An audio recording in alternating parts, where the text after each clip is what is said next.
CDS general Bipin Rawat ने आज अफगानिस्तान को लेकर बड़ी बात कही। उन्होंने कहा कि इस बात का अंदेशा था कि अफगानिस्तान में तालिबान आने वाला है, लेकिन इतनी जल्दी काबुल पर कब्जा कर लेगा, इसकी उम्मीद नहीं थी। जाहिर है कि तूफानी रफ्तार से तालिबान काबुल पर काबिज हुआ। हालांकि तालिबान ने इसकी तैयारी पहले से कर रखी थी।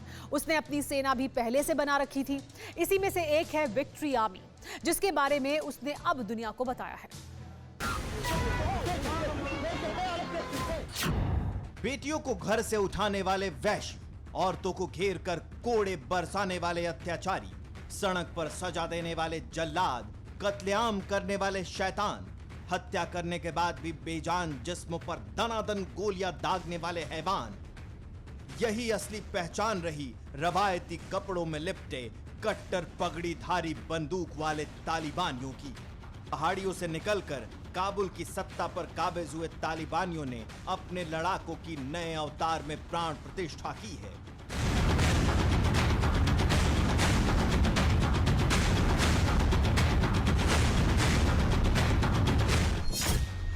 इनके न माथे पर पगड़ी है, न लंबी लंबी दाढ़ी है और न ही बदन पर कुर्ता सलवार है, फिर ये भी तालिबानी है।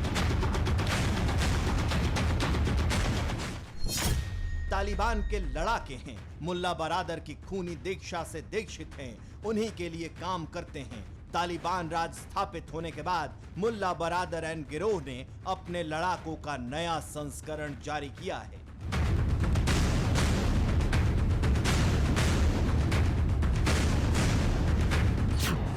तालिबानी झंडा लगे आर्म्स व्हीकल पर चलने वाले इन लड़ाकों ने वर्दी पहन रखी है, आंखों पर काला चश्मा भी है, माथे पर हेलमेट और ऊपर कैमरा लगा है।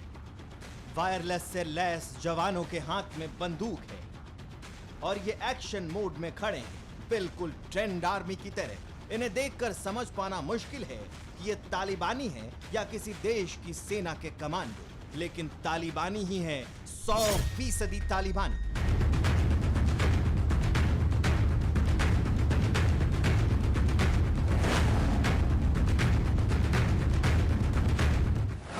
अफगानिस्तान में सत्ता कब्जाने के बाद तालिबान ने ये दूसरी स्पेशल फोर्स बनाई है। इसे तालिबान ने विक्ट्री फोर्स का नाम दिया है। इसके अलावा इस फोर्स का एक और नाम फतेह भी।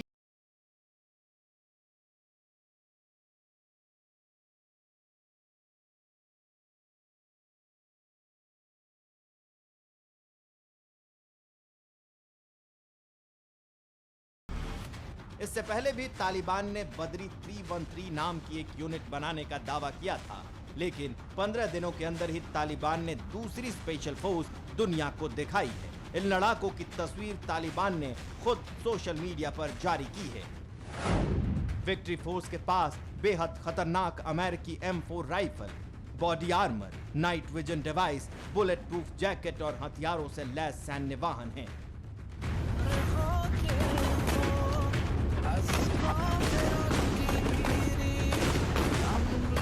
इन लड़ाकों के पास जो यूएस मेड हाईटेक आर्म्स हैं, इन्हें तालिबान ने अफगानिस्तान की सेना से छीना है। तालिबान के आर्म लड़ाकों और स्पेशल यूनिट में काफी फर्क होता है।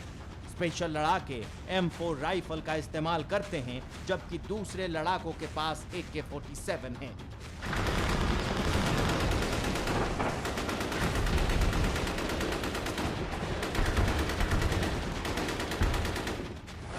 स्पेशल कमांडो स्टाइल यूनिट को काबुल में तैनात किया गया है।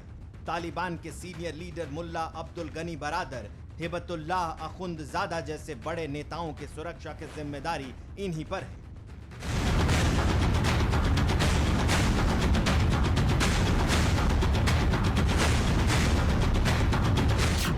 इन्हें देखकर यह साफ जाहिर होता है कि इस विक्ट्री फोर्स की तैयारी काफी लंबे समय से चल रही थी।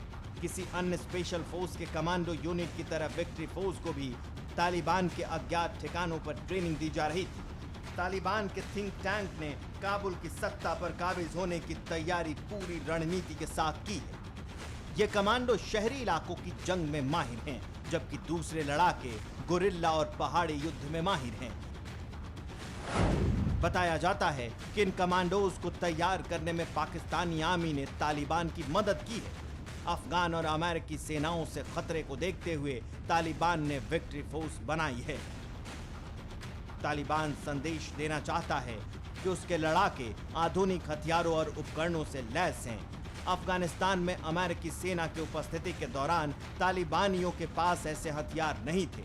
कई रक्षा विशेषज्ञों का मानना है कि तालिबान अब पारंपरिक तौर पर गुरिल्ला युद्ध लड़ने वाला संगठन नहीं रहा, वो पेशेवर पैरामिलिट्री फोर्स बन चुका है। आपको बता दें कि अफगानिस्तान की सत्ता पर कब्जा करने के बाद से ही तालिबान नई सरकार बनाने के साथ साथ नई आर्मी बनाने की भी बात कर रहा था। फिक्र आपकी, सोमवार से शुक्रवार रात 9 बजे सिर्फ TV9 भारतवर्ष पर।